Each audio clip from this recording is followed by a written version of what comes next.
If you thought these guys spent every waking hour of their lives doing manly things like watching sports while yelling at their TVs, shaving with straight razors, and revving their V8 truck engines, well, yeah, think again. It's time for Mackie and Judd to turn in their man cards. This is Rom-Com Rewind. Obviously, this is very manly. Wow, look at that production. What an intro. Forgot about that one. That's a throwback, man. That's totally forgot that we did that. But yes, welcome into the Mackie and Judd movie review franchise. Last week, we rebooted the Action Movie Rewind franchise by taking a look back at Fast 5. We might have to play some catch up to get to Fast 10 at some point. We've now walked into the Rom-Com Rewind room for a look at Crazy Stupid Love 2011. I love this room. It's a great room. A rom-com. Look, a good action flick is fantastic. I'm not going to say it isn't. There's something about rom-coms though that are just near and dear to my heart. I just enjoy them so much. Have you? So we started doing. So by the way, a little background here. So we are putting together. We've done like 75 or 80, maybe even more movie reviews. I think it's more like closer to 100 movie reviews over the last 3 or 4 years. And so Ross Brendel and I are working together to take all of the things that we've done for 3 years and put them in one podcast feed so people can binge. Because like I got a note last week from someone saying, hey, here's 3 action movies you guys should do. And I was like, we actually already did all 3 of those 3 years ago. So we will have that ready at some point in the next couple weeks. This is now the 12th rom-com that we have done. Mm-hmm. The other ones are in order of how well we like them: Hitch, 10 Things I Hate About You, How to Lose a Guy in 10 Days, You've Got Mail, While You Were Sleeping, Sleepless in Seattle, 50 First Dates, Fever Pitch, She's Out of My League, Sweet Home Alabama, and My Best Friend's Wedding.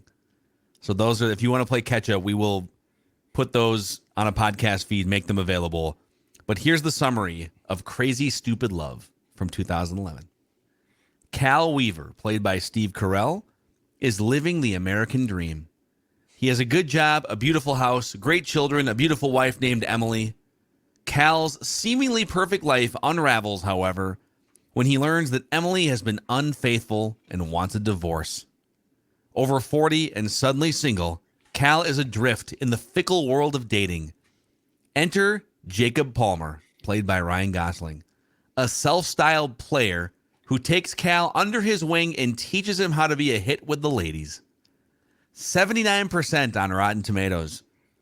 The critics' consensus says it never lives up to the first part of its title, but Crazy Stupid Love's unabashed sweetness and its terrifically talented cast more than makes up for its flaws. So it's saying it's not crazy. It is a little crazy. I'm going to withhold.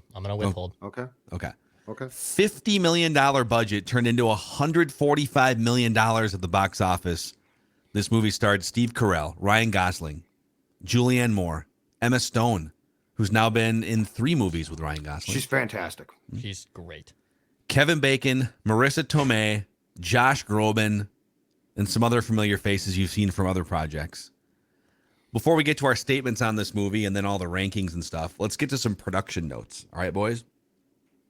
For a long time during production, the people behind the movie were at a loss as to what to call it. Emma Stone was interviewed during the time of the filming by Artisan News Service, and she said at the time she's working on a movie called Untitled Marital Crisis Comedy. So while they were filming the movie, they called it the Untitled Marital Crisis Comedy. Mm-hmm. One of the directors told Entertainment Weekly that the studio told him multiple times to take the line "be better than the Gap" out of the movie, as the studio had ties to the Gap's CEO at the time. I wondered about that. But he insisted it's too funny to cut out. We have to leave it in. Be better than the Gap. In the movie, Emma Stone plays Hannah, a character in her 20s, while Annalee Tipton, also in this movie, plays Jessica, who's 17 in the movie. In real life, the actors are only 3 days apart in age. Mm-hmm. It's kind of amazing. Would you have thought Emma Stone and Annalee Tipton were 3 days apart in age if you didn't know anything about them?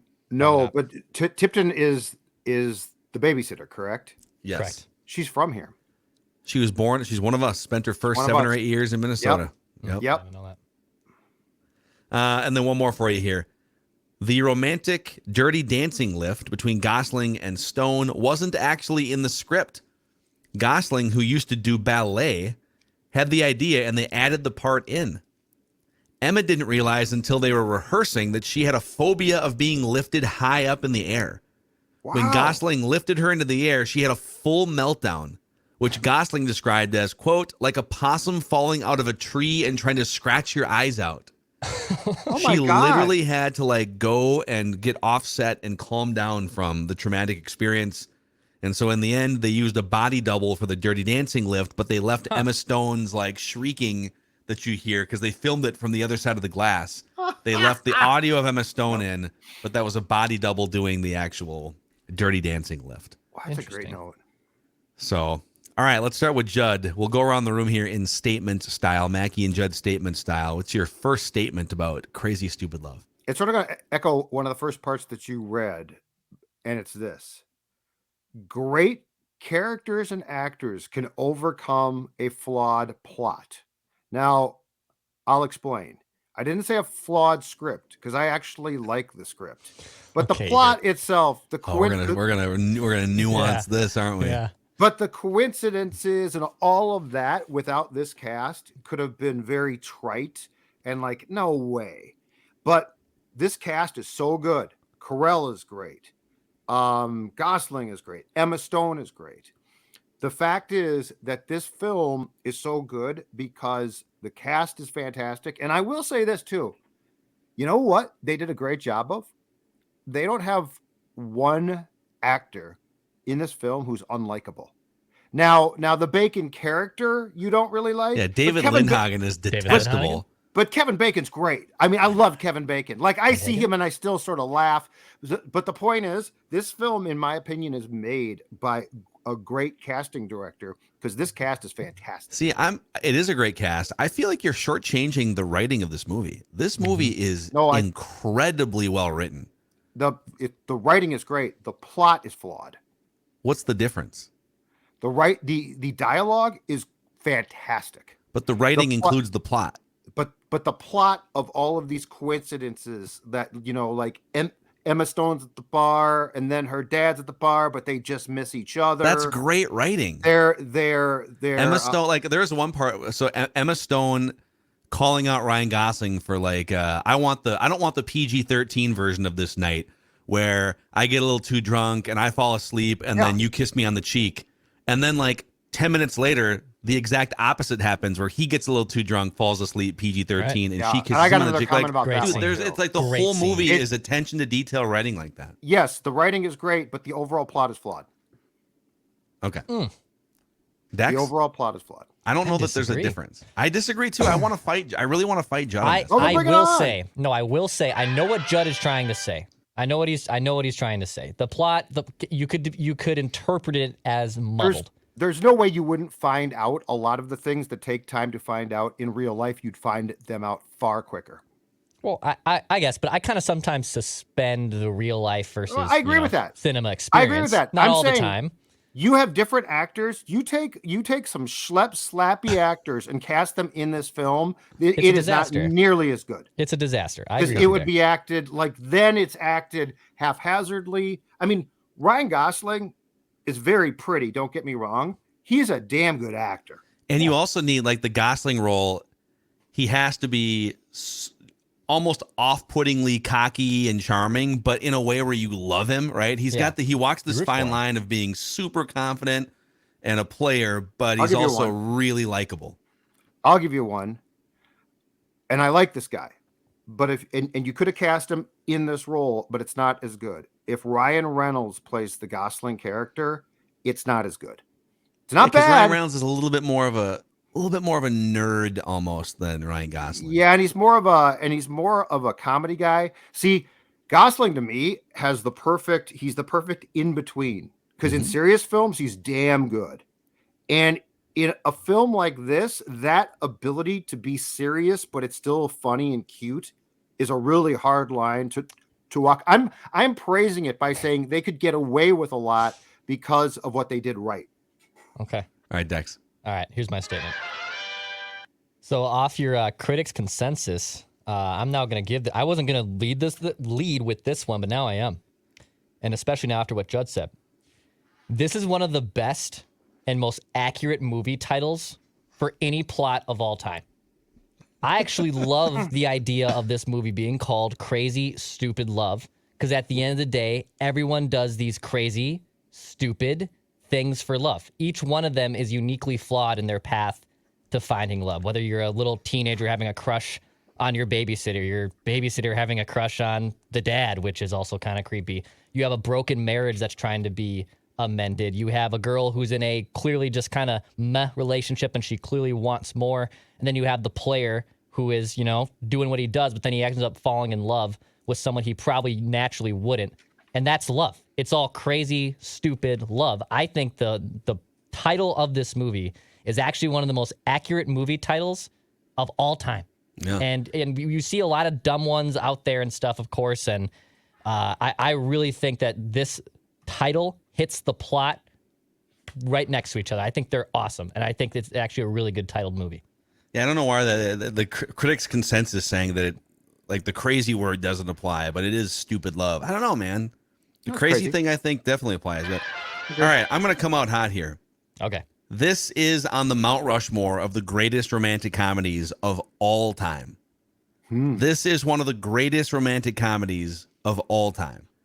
And we could sit here and debate. I think we've done some of them. I guess just off the top of my head, I almost feel like both of the Tom Hanks, Meg Ryan movies are on the Mount Rushmore. If there's 4 on the Mount Rushmore, maybe if you had to pick one, I'd probably say You've Got Mail. But Sleepless in Seattle's in that mix. I would put How to Lose a Guy in 10 Days on the Mount Rushmore of rom-coms. My. Yep. Some people might say Harry Met Sally from back in the late 80s, early 90s, Yep. which we haven't done on the show yet. That's a great one. But I will definitively say that this is, especially if you're sort of my generation, Declan's generation, this is maybe the George Washington since the year 2000. This and How to Lose a Guy in 10 Days. Mount Rushmore of rom-coms. I feel like this is almost like too good of a movie. I really like this film too, and I'm excited for our rankings, but it's almost too good of a movie because it's just so well written. Like, I love Hitch. Hitch to me is on mine. Hitch is one of my favorite films of all time. But it's Alex goofy. Hitchens, by the way, and Jacob Palmer, kind of similar characters. Yeah. Kind of similar characters. Yeah. That'd be actually a This good beats Hitch. good test. This You definitely. think this beats Hitch? Yeah. Okay. But I can see that because it makes sense because I think it's just it's a better overall film. It's kind of what you want in the rom-com, but this is a very good movie. The difference is this: Hitch, Kevin James, One Trick Pony. Again, the casting to me is what makes this film. You put Kevin James in this film, it's good. awful. It's not great. Yeah, it's funny because Steve Carell and Emma Stone, these are all Kevin Bacon. These are all incredible actors. Yep. Every one of them can play multiple roles too. Yes. Serious, comedy. All right, back to Judd. All right, let's see what I want to go with next. I'm going to go with a character actually that doesn't play a huge role, but a vitally important one because it provides great comic relief, and she's unbelievable. And that is Marissa Tomei steals her scenes. She steals her scenes. And it was probably like a 1-day role. Like, it's not a big role, and again, she's fantastic. But her scenes and she turns out to be a teacher and she's at the bar and oh my God, now that's where I think the plot is like, okay, really?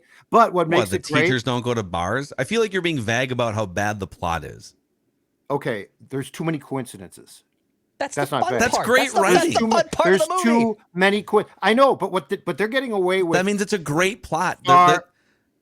No, it's not a great plot. It's great writing. It's great What's writing. the difference? There's too many coincidences to make it believable at all. Okay, but Judd, like a big reason why this movie is amazing is because of the 2 big plot twists. One being they have this incredibly deep, so it's Cal and it's Emily having this incredibly deep conversation in the hallway of the parent-teacher conferences. It's like emotional, and they both kind of get on the same page. Like, yeah, it kind of feels like, oh, they're going to get back together. And then Marissa Tomei opens the door, and it's like, oh my God, she's the teacher. Right. No, I know. And then later on, you're like, oh, they're going to this family gathering. All of a sudden, like Jacob and but that's Hannah show up. Whoa, holy crap. But there would never be that many coincidences. That's the point. But it's still great because it's funny to watch. And Marissa Tomei is absolutely fantastic. But you're equating a plot's proximity to reality with how good the plot is. I'm equating how much do you expect the viewer of the film to actually believe until they say, and again, it's the actors. If this, I'm telling you, you recast this film, it's okay. It ain't great.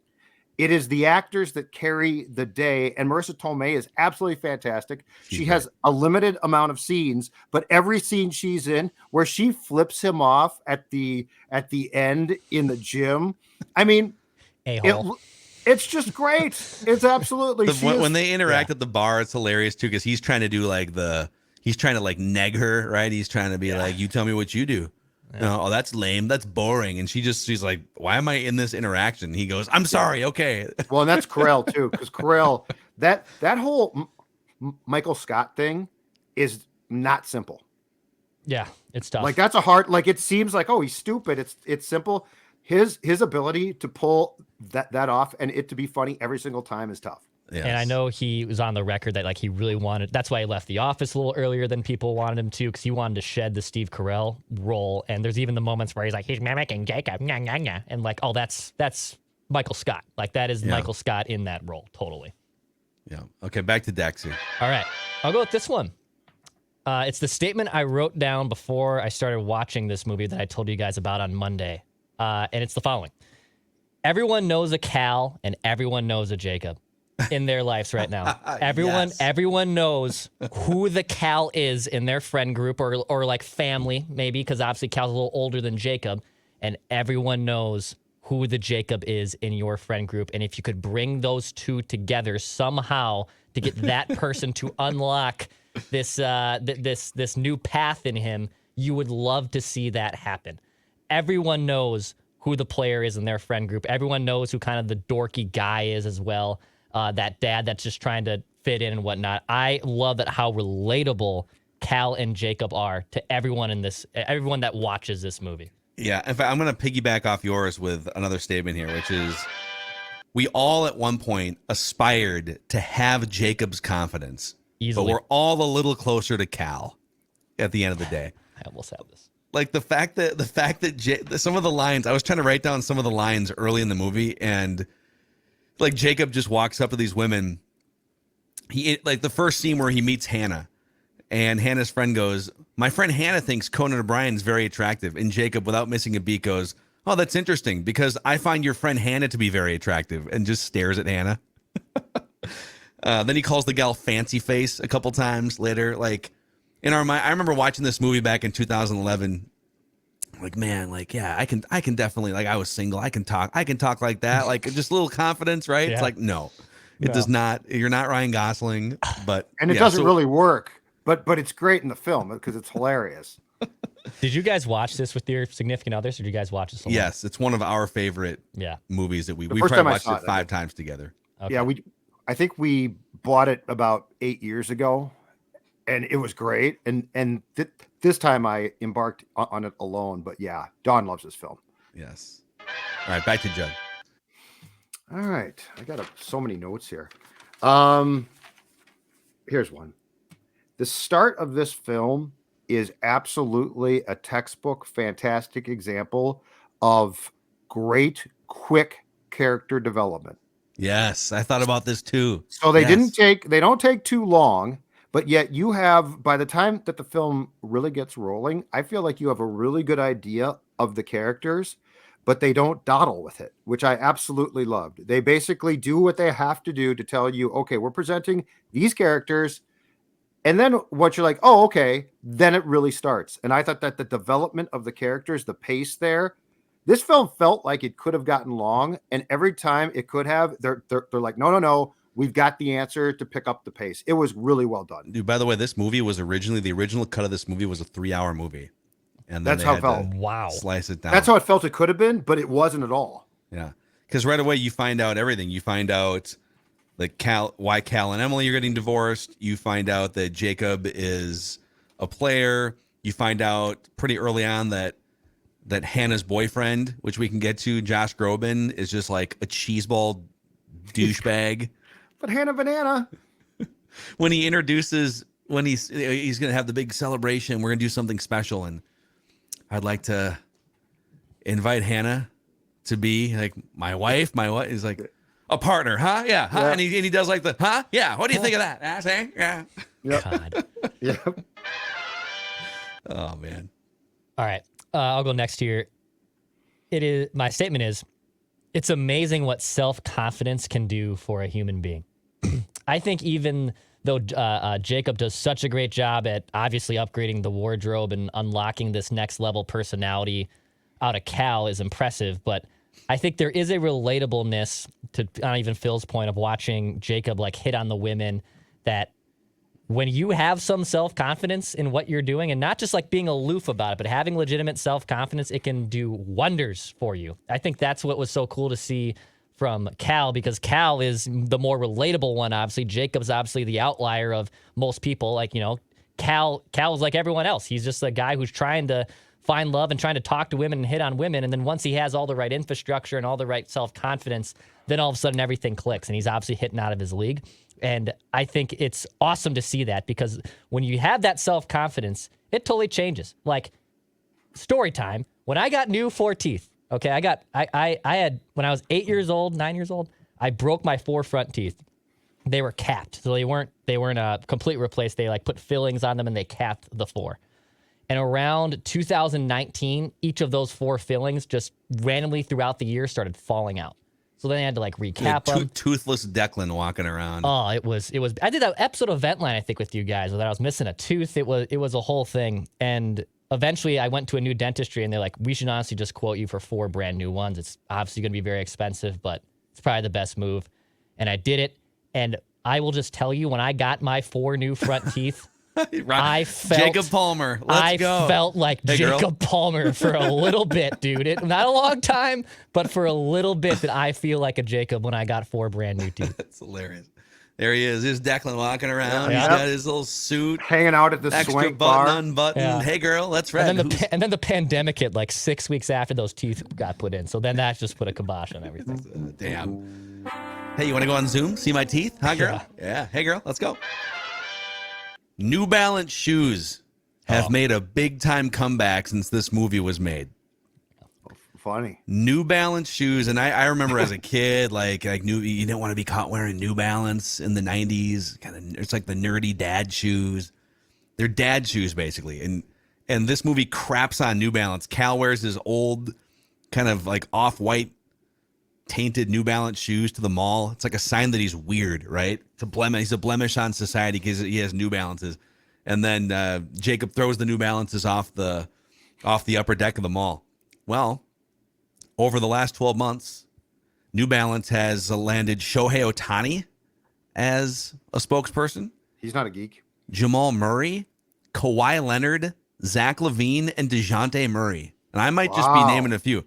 All of them, and the newest is Ohtani as of this baseball season. All of them are faces of New Balance. So they're making a push. It's not your 2011 or your 1995 New Balances anymore. They are much cooler than they used to be. So now Cal would be proud to wear them, and Yeah, Jacob would actually buy a pair. is I what think you're so. saying. Yeah, if this movie was made. But it is interesting. This movie just takes a dump on 2 big brands, on New Balance and on Yeah, Gap. you're right. Well, it's a Be genius better than the Gap. opening plot when they show him at the restaurant and they go from, floor up and you see Cal in the New Balances. It's almost Yep. like foreshadowing of these are going to clearly get used again in the plot somewhere. Yes, and it's like that's a great point. The first shot, to Judd's earlier statement, that you learn so much early in the movie. The first shot of the movie is the New Balances, isn't it? Mhm. It's like it's New it's a Balances panorama. into generic khakis. Yeah, it's going back and forth, I believe, from that swanky bar to then the restaurant where they're having dinner, and hands up from the shoes onto Steve Carell and Juliana Moore. See, attention to detail. Director, producer, writer. I'm watching. Amazing. Okay. All right. The ending of this film is perfect because it doesn't really end. It just leaves question marks. Mm-hmm. I love that. I hate films that get tied up at the end. And I know that's what crowds, I know that that's the popular thing. And I know that there's a huge segment of the population that completely disagrees and wants closure. But the fact that they basically just end this film with sort of a sweet, people are still going to be friends. Cal is going to accept Jacob, but we don't know how it's going to end. In fact, Emma Stone's character says this is going to be fun because she doesn't know how it's going to end. I think that's one of my favorite things. I love it when a film just basically says, we're done. You can imagine what's going. It's better for you to try to imagine what happens than for us to give it some schlocky closing. Yeah. I would love a sequel to this movie, actually. Kind of surprised. I just did a Google search. There's been no buzz about a sequel ever in the 12 years since this movie came out. Well, because you could do so many things with a sequel. Yeah, I think what you would do here is Steve Carell's oldest son, you turn him into the player, right? Like you turn him into He a was Jacob. great, by the way. That kid was phenomenal too. Yeah. Yeah. And then maybe Ryan Gosling, maybe he has kind of a secondary part in the sequel or something. I don't know. But I think that movie would crush. So we'll see. But yeah, I think you're right. Like the end, it wasn't clean. It was, are they going to be together? Are they not? Are all these couples you don't know? Is she going to go back to David Lindhagen? David Lindhagen. That's right. All right, my next statement is more of a question for the room. And I kind of want you guys, if you can, if you feel comfortable, to peel back the curtain to answer this. Do any of you guys have a move? Jacob talks about the move that he does with the Dirty Dancing scene. Is there a move or a move you did with maybe your significant other that maybe kind of trapped them into going out with you? Judd's been married for 30 years. Yeah. And I didn't have a move. To go way back for that move. I've been with my wife. We've been married for 3.5 years, been together for 10 years. And the way that I'll just tell you, it wasn't like a move, but it was just, I'll try something funny here. So we started interacting through Twitter and Twitter DMs. And I think she tweeted something about, she would tweet about Minnesota sports. And she tweeted something about Tim Brewster of the Gophers. And we had been tweeting back and forth a little bit. So like there was an interaction base there and like making each other like laugh and stuff. I just sent her a DM of a funny picture of Tim Brewster. That was my move. Here's a DM of a funny picture of Tim Brewster. And then the conversation went to DMs and then it went to phone after that. So Tim Brewster is my move. You were sending memes before it was like a thing. That's right. Is what you were basically doing, right? I was an innovator, a direct message meme innovator. That is Interesting. correct. There's two sides to the story of how I met my fiance. I will leave the other part out of it because it's better when she tells the story. It's not that it's inappropriate. she tells it a lot better.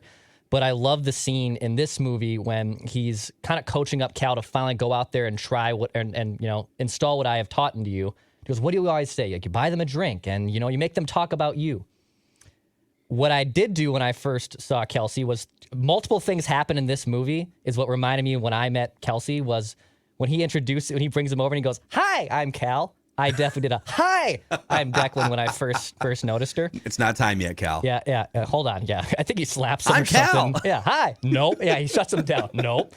And then the other moment was, yes, I bought her 2 drinks and I asked her a million questions trying to get to who she was. So, and what's I was your name? getting. Where are you from? What do you do? What's your favorite color? Hi, I'm Declan. I was pretty much being, Buddy the Elf there. And I got just 1 to 2 word responses. And it took me a long time to catch the hint that she wasn't interested. But I tried, damn it. And eventually it obviously prevailed. But yes. It's because you don't want to be, I understand what Jacob's saying. And that if you just make it about you, then it sounds pretentious. And now the pressure's on you. And now are you like an entertainer?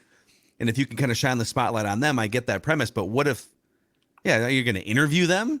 Yeah. You're going to ask them 20 questions before you talk about yourself? I don't know. All right. Here's my next one. And it's questions, sort of. I have a couple like more just questions to explore. How is Jacob pulling like 30 women from the same bar over the span of a few weeks and not getting any pushback? Yeah. He's in the same bar every single night, weeknights, weekends. Yeah. Wouldn't he run into more drama and just be fishing in the same pond with all the same fish at that point? I wondered why they didn't switch bars occasionally just for sets, because I thought the same thing. And like Cal drinks there in the afternoon, and then at night he's Right. at the same bar. Like I am surprised that they didn't switch up bars. Like they could have gone to the same bar again, but make it a different set. That did. And what surprise is this me. I bar? agree. It's like this super luxurious posh spot where Yeah. they're playing chic EDM music with dim lighting and stuff. And At 2 p.m. too.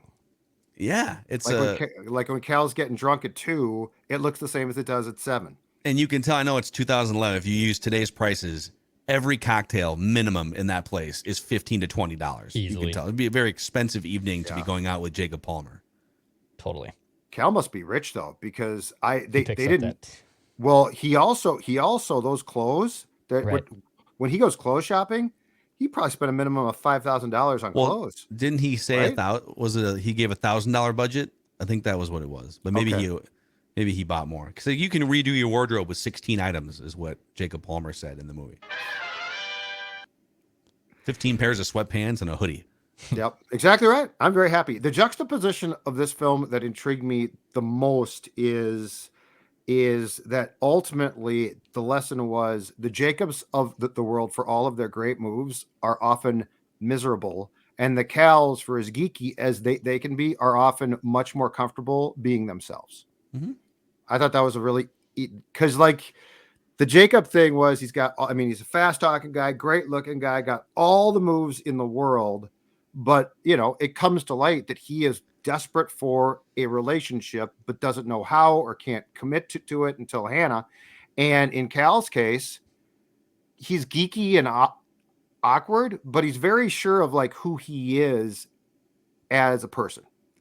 There was also, speaking of great writing and plot, which this movie contained a lot of it, Judd. There was a Great great writing. moment during the Emma Stone, Ryan Gosling interaction that first night. And he kind of stops the conversation and he goes, "Ask me something personal. Do me a favor. Ask me something deeply personal about myself." Yep. And it was almost his way of testing, okay, I'm gonna break the pattern of all my previous interactions here, and I want to see if there's a real connection, and I want to see if I can let my guard down a little bit. Right. Thought that was good. It was like the green light to go into a different mode. And it's weird too, because in that scene too, then he just briefly talks that like my dad died when he was young and he was super successful and that's why I have all this stuff. But the movie doesn't really explore that space again. He says it, and that's kind of it. Like you could have, if they was when we wanted to be longer, we probably could have pried more on Jacob's trauma or the reasons why he is, and they just kind of moved on from it. Which I actually, to Judd's point, I kind of liked that point. Until that point in the movie, one of my questions written down for the show was, what does Jacob do for a living? Does he work? Because he's just at the bar picking up chicks all day and night. Yeah. And then it's revealed that his dad was rich and that's how he got to buy a $5,000 massage chair that he's used twice because his dad left him a bunch Still in the garage. of money. Yeah. Last thing for me, this is just kind of a goofy one, but that's the best summary of the Scarlet Letter I have ever heard. When the kid gives his summary of the Scarlet Letter, everyone had to read that book. It's true. I remember reading it in 9th grade. It's just a terrible book. I never liked it. And honestly, if Marissa Tomei though was my English teacher, back to Judd's point of her being accurate, I would learn nothing in that English class. Marissa Tomei is one of my all-time favorites. I love Marissa Tomei. Love Marissa Tomei. She's great. I'm a big fan as well. Never read the Scarlet Letter though.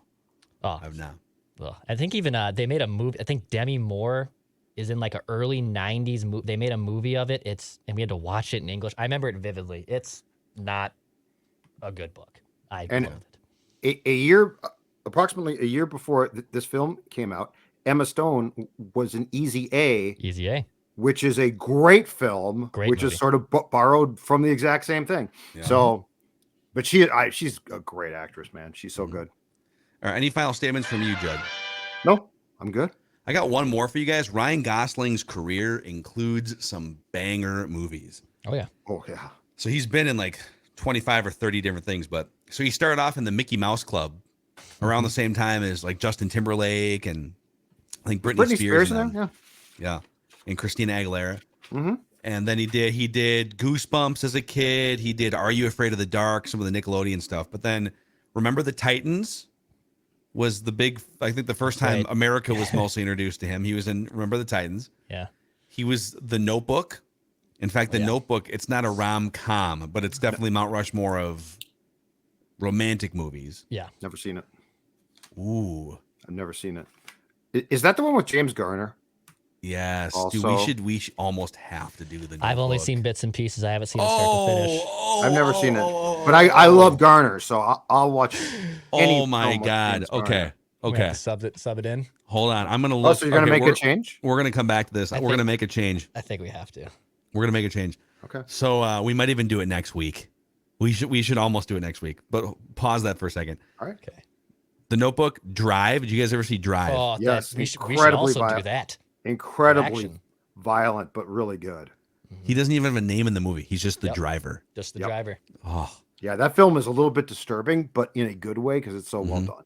The Big Short, La La Land with Emma Stone, Love that Crazy movie. Stupid Love, bunch of other stuff too.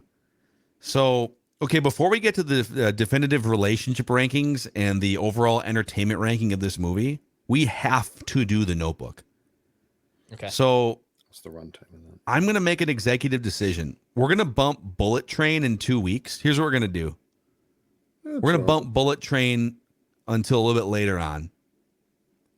We're going to do The Notebook. I almost feel like we should do it next week now. Okay. I'm okay Oh, with that. Rachel Jody, you okay with that? McAdams. Dude. Rachel McAdams, big, great One of my actress all-time as well. favorites. Okay. We're doing The Notebook next week, boys. We have to. Okay. We can't keep doing these romantic movies without doing The Notebook. There's so much fodder. Okay. And Ryan Gosling is typical Ryan Gosling. He's not this version of Ryan Gosling. He's a different version, which you'll get to explore when you guys watch The Notebook. Okay. All right, definitive relationship rankings. So the criteria here is just chemistry between the two characters. So Hitch and Sarah from the movie Hitch are the highest ranked on a 1 to 10 scale. The aggregate for us was an 8.8. Joe Fox and Kathleen Kelly from You Got Mail, 8.3. Tied with Benjamin Barry and Andy Anderson from How to Lose a Guy in 10 Days. And then you got Henry and Lucy from 50 First Dates, tied with Lucy and Jack from While You Were Sleeping. The three worst chemistry duos are Michael and Jules from My Best Friend's Wedding, Kirk and Molly from She's Out of My League, and Sam and Annie from Sleepless in Seattle. So on a 1 to 10 scale, how would you rate the chemistry between Jacob and Hannah in Crazy Stupid Love? Go ahead, Declan. With Jacob and Hannah, I mean the chemistry is undeniable. I mean those two actors have done so many films together. This was, I think, the first of films that they have done together at this point. But their characters are believable. I'm going to give this an 8 out of 10. I'm going to give this an 8. Keep in mind too, they really aren't together for this movie for what? Maybe That's they're maybe together for 30%, 40% here's of this film. I got a question. Are we picking the wrong characters to rate? Is it Jacob and Cal? Because that's the real relationship here. Wow, you've blown my mind here. Because I'm with Dex. Hannah Banana and Jacob are sort of just this No, ancillary. I think you're right, dude. I think you're right. I think it's the two men. I think you're right. It's a weird sort of twist on how we do this, but that's the main relationship in the movie. Yep. And it carries through the family. And if that's the case, I give it a 10. Yeah. So Dex, do you want to give a new number? Or do you want to stick with, If it's those two, then yeah, it's a 10. It's I agree, perfect it's a with 10. one another. If it's It's the those two, perfect relationship. it's a 10. Like they play off each other fantastically. Yeah. It was Wow. it was somehow believable. Like that part of it to me was believable. Okay, entertainment value. Just a straight 1 through 10. How entertaining was this movie? The two movies tied for number 1 are Hitch and 10 Things I Hate About You. We gave those a 9 out of 10. How to Lose a Guy in 10 Days was an 8.8. You've Got Mail was a 7.7. The three least entertaining movies we've done so far in Rom-Com Rewind are My Best Friend's Wedding, a 5.3. Sweet Home Alabama, a 6. And She's Out of My League, a 6.2. criminally low. So we might disagree on plot, and I do think that the characters and dialogue are great, but this is a 10. This is a 10 to me. I mean, it moves. It's got everything I want, which is pace, great acting. Like there are some things that I'm like, I can't do that, but I don't care. I enjoy it every time I've watched it. It's a 10. Wow. Judd does not give out 10s at all on it's these a 10. movie reruns. If you would have told me he's going to give a 10 after his opening statement, I was actually worried of what this ranking was potentially going to be. It's thoroughly enjoyable. It's better than Hitch, and I liked Hitch. Mm-hmm. It's a 10. Wow. It is a perfect film. I said it's one of the best titled films, I should say, not self-titled, but titled films. And it hits so well. It's a 10. I'm trying to find I was gonna give like a 9, but I'm like, well, what am I dinging it for? What's better than this is what you got to figure out, right? Yeah. So we gave Hitch a 9. I think I might have given Hitch a 10. I agree with what Judd said. There's pressure on me now because you guys have given it a 10. And it's an average score. But I think this is a better movie than Hitch. Therefore, it's a 10 across the board. It's 10. a 10. 10. Wave the Gosling flag. Who's got the Gosling Show your flag? abs. Show your abs. Show your abs. Here, you guys. Hold on By the a way, second. Gosling thinks that they photoshopped his abs. Humble Gosling says that they photoshopped his abs in that scene. Okay, Ryan. All right. Oh wait, he really said that? Yeah. Because her line is, "Oh my God, Look like you're photoshopped." you look like you're photoshopped." Yeah, and somebody asked him about that, and he said, "I think they actually photoshopped some of it. I don't think my abs are good, but they're not that good." Oh, that's funny. So wow, there it is. All right, Crazy Stupid Love, a 10, the first ever 10 on the Mackie and Judd Rom-Com Rewind, and we called an audible on the fly here. We're gonna do The Notebook next week. The Notebook, and then we go Jerry Maguire, Tin Cup, American President, Teenage Mutant Ninja Turtles, Forgetting Sarah Marshall, Mighty Ducks 2, Skyscraper, Bullet Train, What Women Want, and Slapshot. We'll do all those between now and football season. Okay. All right, boys. Good stuff. Wow. A 10. Crazy Stupid Love. I might like The Notebook. I can almost guarantee you I'm not coming back with a 10 next week. I don't know, dude.